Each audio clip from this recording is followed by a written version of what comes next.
Franchising is the most misunderstood and most overlooked form of entrepreneurship. We're here to educate you and help you find the entrepreneur within. Franchising is not all about the French fries. We find that individuals who are exploring business ownership tend to have a lot of misperceptions and misunderstandings about the franchise industry. So what we want to do is help prospective business owners make confident and educated decisions before moving forward or not moving forward with a business. Welcome to Unpredicted Entrepreneur. Hi, welcome to episode 41 of Unpredicted Entrepreneur. I'm Roxanne Rapsky, and this is my colleague Sarah Wasco. We created this podcast to bring you education and information about business ownership and all things franchising. Today, we have a guest. His name is Scott Marr. He is the founder of Koala Insulation and Wallaby Windows. Welcome, Scott. Thanks for joining us today. Awesome. I appreciate you all having me here. So Scott, Sarah and I talk about often how our clients keep getting younger and younger. So to date, you are our youngest entrepreneur ever. You got started really, really, really young. So tell us what led to you to starting a business so early on in life. Yeah, that's a good question. So I started my first business when I was 15 years old. And interestingly, I don't come from a family of business people or entrepreneurs. So my mom worked for Coca-Cola and my dad worked for Coca-Cola as well. I'm from Atlanta originally, so that might explain Coca-Cola there. But as a young adult, I was around a lot of people that were business owners and entrepreneurs. And so I was always interested in their lifestyle because it just seemed like they got to live life on their own terms. So here I was, 13, 14 years old, around family, friends, and seeing, my parents work really hard. We're always, working a job 8 to 5, and we're wonderful, wonderful employees and devoted. My dad worked for Coca-Cola for 30 plus years. My mom over 20 years before they eventually retired. And I got to see all of our family friends that were much younger and they had their own businesses. And I just thought to myself as a young man, like, what lifestyle would I rather have? Would I rather, go the path of my parents, or would I rather go the path of our family friends that were obviously very successful? And so I decided to take the latter and start my own business at a young age. So it's really intriguing to me what you just shared, that you were aware of that at such a young age. I mean, most kids at 13, 14 are hanging out with their friends, playing whatever, and really are not even thinking about what their parents are doing to provide for them. So that's just super intriguing to me. Do you attribute that? I mean, you noticed that their lifestyle was different, but do you attribute your awareness to anything specific? Did you read a book or anything that caused you to start noticing that? It's really interesting, and I'm reflecting back on that time and in my life, and not really. I think the biggest thing that I can recall is I've always liked nice things. Even as a young man, I've always just liked nice things, like having just nice items. It doesn't matter what it is. Like I don't necessarily need a big home, but I want to have a nice home. I don't necessarily have to have the biggest or most fancy vehicle, but I want it to be a nice vehicle. And I think I just realized at a young age that I'm gonna have to earn if I want to have nice things.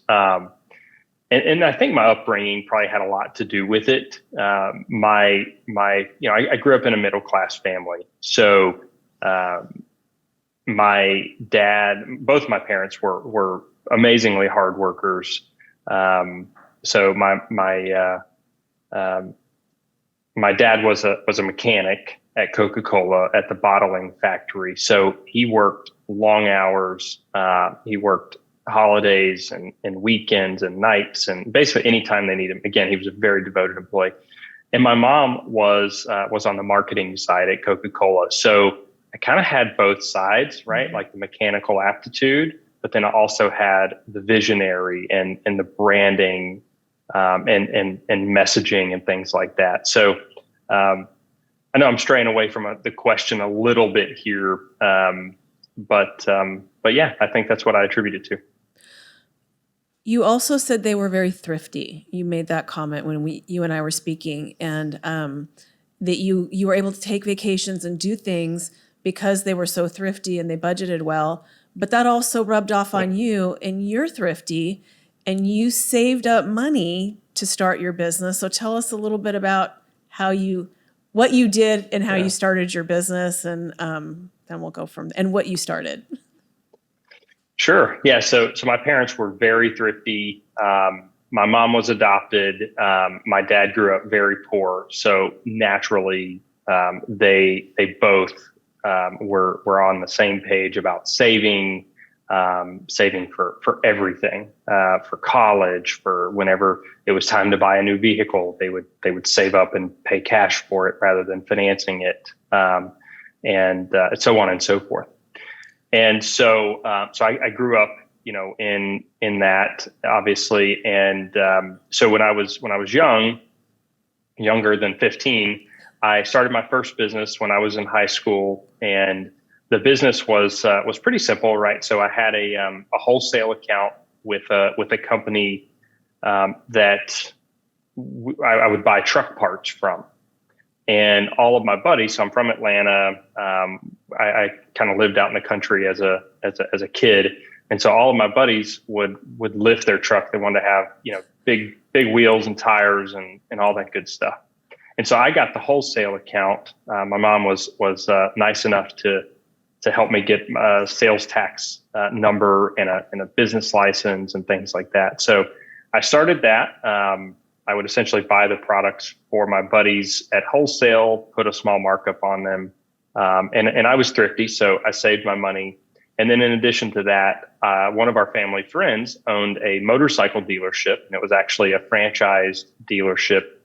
So he had a Kawasaki dealership, and then later added on RVs and things like that. So in the summer and on the weekends, I worked at the motorcycle shop detailing motorcycles, which is where I developed my knack for just being very attention to details.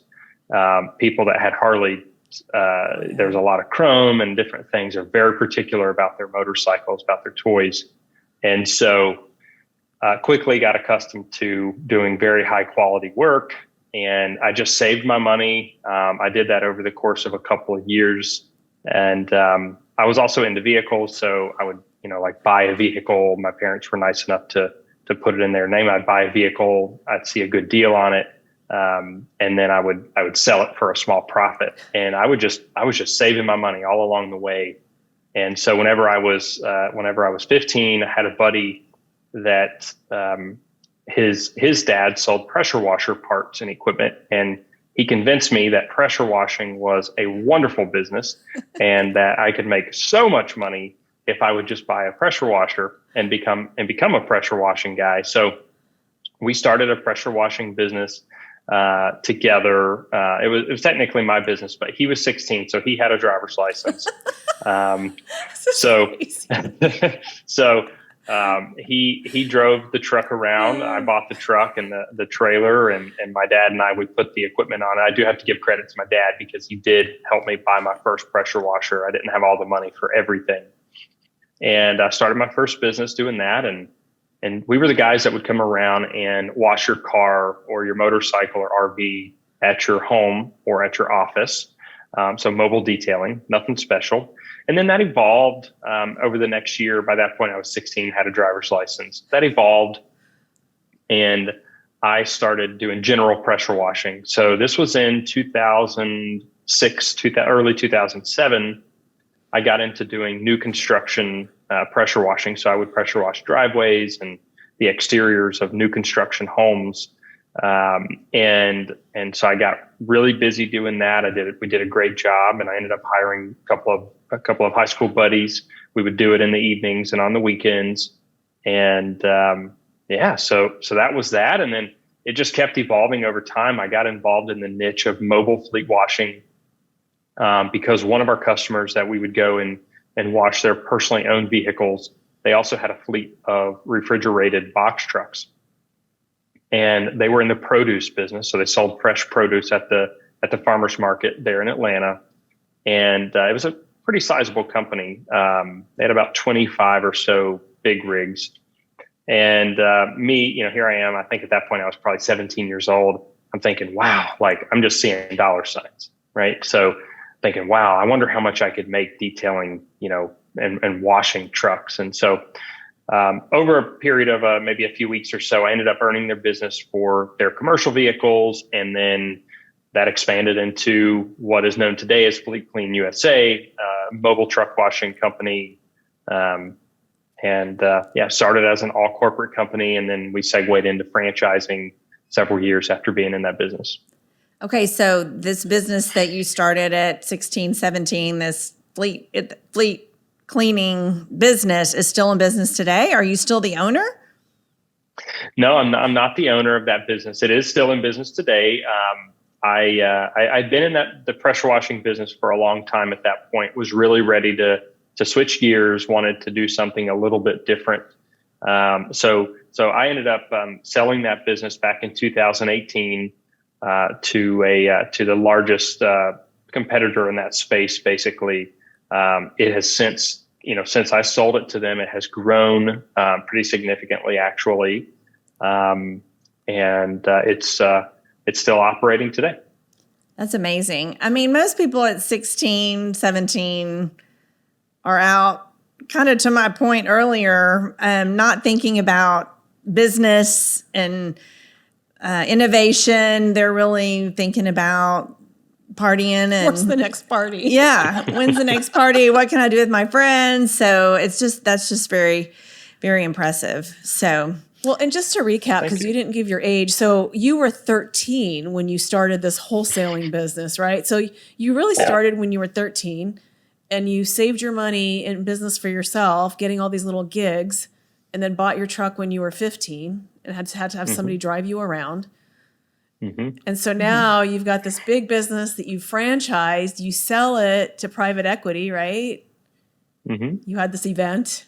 And how old were you at that point when you? I was 20, I believe I was 28 years old at that event. And now what do you do with yourself, right? Yeah. Now what I do with myself. Too young to retire. You didn't want to retire at 28? No, I'm like the Energizer Bunny. I have way too much energy for that. So what was next? You built a company from your teenage years and sold it and didn't want to retire. So what comes next? So I went into that opportunity thinking, hey, this could be really interesting. I've done my own thing for a while, basically the bulk of my career. I did skip over a short stint of my career. I worked at a bank for 2 years. I was one of the founding members of the bank. I invested in it whenever I was 18 years old. Went through the full capital raise phase, so on and so forth. So, at any rate, here I was thinking, after I had my event, I went into it thinking, okay, I'm gonna be involved with the acquiring company for a while. I went into it thinking I'm going to be here for a while. I had a family friend come to me and say, hey, I want to start a business. But as you know, our family doesn't really do business. You're the only person. And I really want to start a business. I don't have the money to start a business. I really want to do something. It's got to be service. I'm a hands-on guy, and I'm really interested in starting a business. What would you recommend?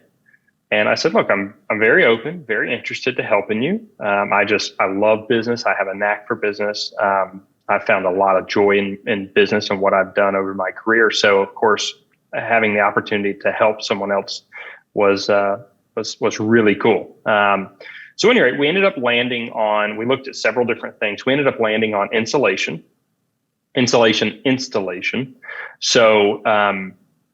So that's when we started. I started Koala Insulation. We started as a corporate company. We were just planning to have one, maybe two locations, and we realized that there was opportunity for repeatable success across the country. We saw that I saw there was a knack for to be a nationwide business, and so we started that business in 2018, and in Atlanta. And quickly opened two additional locations in Florida within the next 3 or 6 months for those extra two locations. And then in 2020, I franchised the concept of Koala Insulation nationally. And it's been, insulation is very well positioned in today's marketplace because of energy efficiency. There's a lot of different weather events that are causing comfort issues, in people's homes. And so the insulation business has just been really well positioned, and we've grown quite significantly. So we're pushing 400 territories awarded since early 2020, and that's with about 125 franchise partners that we have within that system now. Wow. That's amazing. So that company has grown and done well. And so I guess you got a little bored again. And so what has evolved now since Koala Insulation?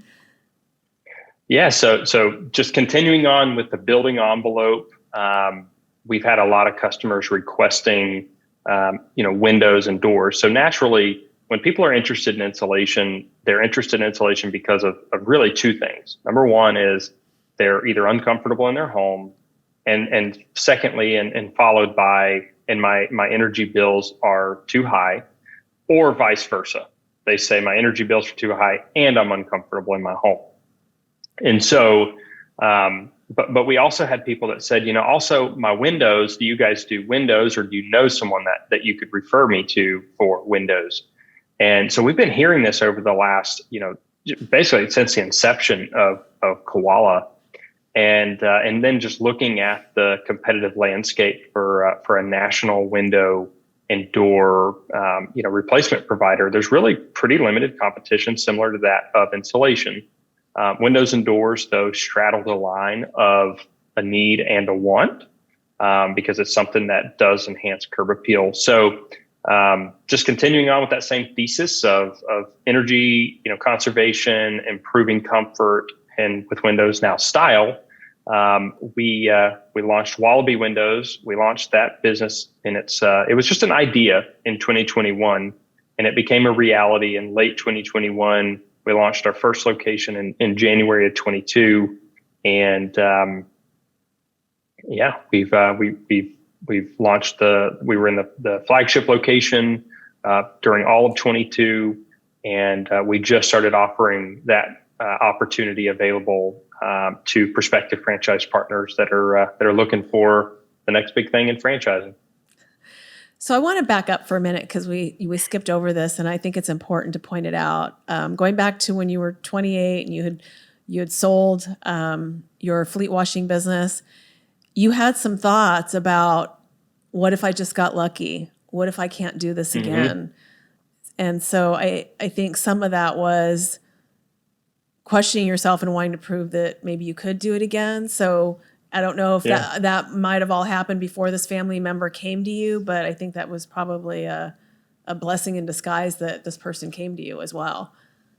Yes, for sure. Yeah, I didn't know, I didn't sell the business and have a predetermined path. I was fully intending to, remain a part of the fleet clean. And so part of it was, I knew that I was going to start something else. I just didn't know when. My plan was to take a break, so to speak, from owning my own business and just not let all the weight of the world lie on my shoulders. And so thought it might be nice to take a break. We were thinking about having kids. So I thought, well, what better time than, to do that than now.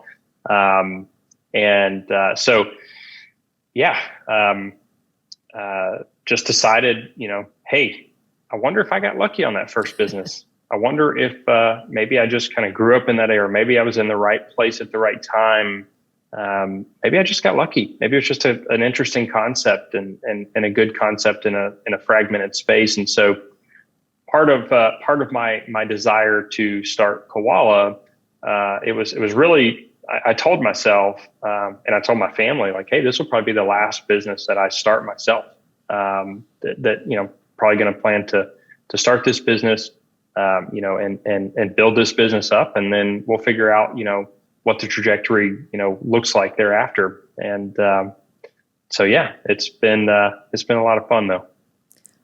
But it wasn't the last business you started, because now you have Wallaby windows. And I'm curious kind of what you said about people asking for the windows. Are you finding there's strong interest in Wallaby from your Koala franchisees, that they want to kind of do those two businesses in tandem and do kind of what we call stacking, where they have more than one service or product in a particular territory? Are you seeing that as a trend? Yeah, it's a good question.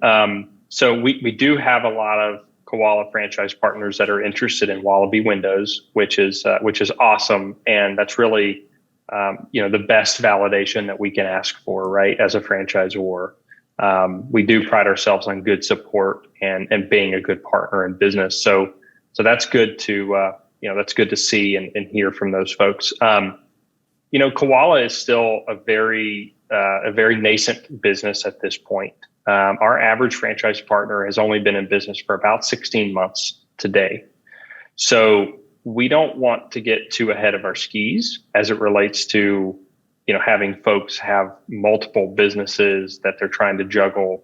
We feel like that there will be an opportunity for that a little bit further down the road, but we really want folks to, our Koala folks, we really want them to hit a wonderful stride in their business. And we're seeing that, it takes folks, they feel pretty good within the first several months of being in business, but they are learning, a whole new trade. Yeah. They're oftentimes, we work with first-time business owners. And so we want them to feel extremely comfortable and confident. It's one thing to run one business. It's another thing to run multiple businesses with different, employees and different types of businesses. So yeah, to answer your question, yes, absolutely. I think it makes a lot of sense, and you can get a lot of synergistic value as a business owner by having multiple widgets, right? Especially if you can cross sell to the same exact customer, right? And using similar or the same back end support and infrastructure that you already have in place, insurances and other such items. So I think we'll start to see more of that.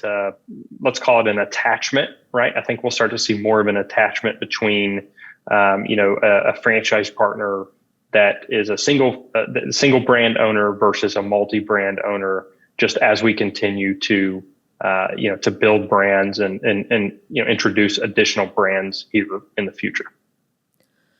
Well, and wrapping up about additional brands, I know you've got a couple of other things in the works.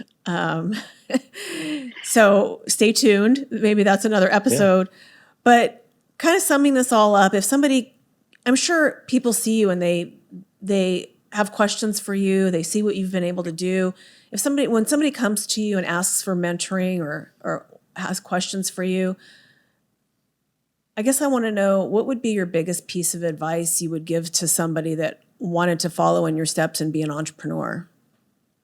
Yeah. So, what I would really tell anyone that's thinking about business ownership is, look, it's what I like to describe it as a life commitment. When you're starting a business, you really have to go into it saying, I'm going to be in this for a long time. Now, naturally, you can sell the business, you can get into it, build it, scale it, and sell it. But you really need to think about it from a long-term standpoint. And what that really translates into is, look, when the going gets tough, and in every business, there's going to be peaks and there's going to be valleys, and there's going to be days where you say, what did I get myself into?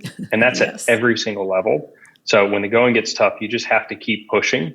And that's good days and bad days. And given enough time, what I've found in life, and I've started multiple businesses that we didn't talk about on this podcast. We own and operate other businesses outside of Koala and Wallaby currently. And what I'll say is, given enough time, businesses do work. They will work, but you just have to give them enough time. And so, you can get into a lot of different things down the line with that, from capital and good leadership.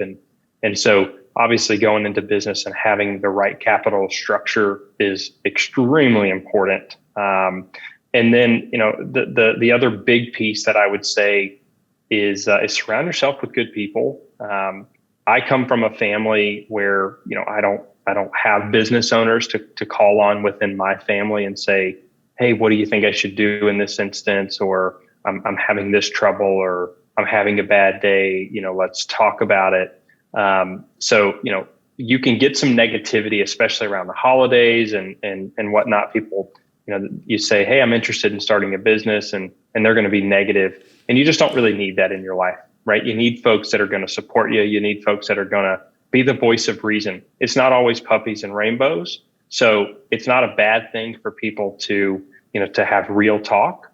But just surround yourself with good people, right? And surround yourself with people that are going to support you and support your ideas, but that are also going to be truthful to you. So those are I know you asked for one piece, but those are two things that are just really near and dear to me. And, if I would have given up in some of the early days, the hardest days, in fact, of my career, I don't know where or what I would be doing, in my life. So. Thank you so much. Yes, excellent advice. And we appreciate that very much. I believe that'll resonate with a lot of people. Definitely ups and downs in business, and you just got to keep going. So we greatly appreciate you taking time to join us today and share your wisdom and your experiences, Scott. It has been such a pleasure getting to know you. Again, my name is Sarah Wasco. This is my colleague, Roxanne Rapsky with FranNet of Dallas, Fort Worth, and Oklahoma. If you would like to hear other similar podcasts with entrepreneurs and franchisors and franchisees, please follow us on our YouTube channel, FranNet of Dallas, Fort Worth, and Oklahoma. And you can also subscribe to Unpredicted Entrepreneur wherever you get your podcasts. So thanks again for joining us, and we hope everybody has a great day. Bye.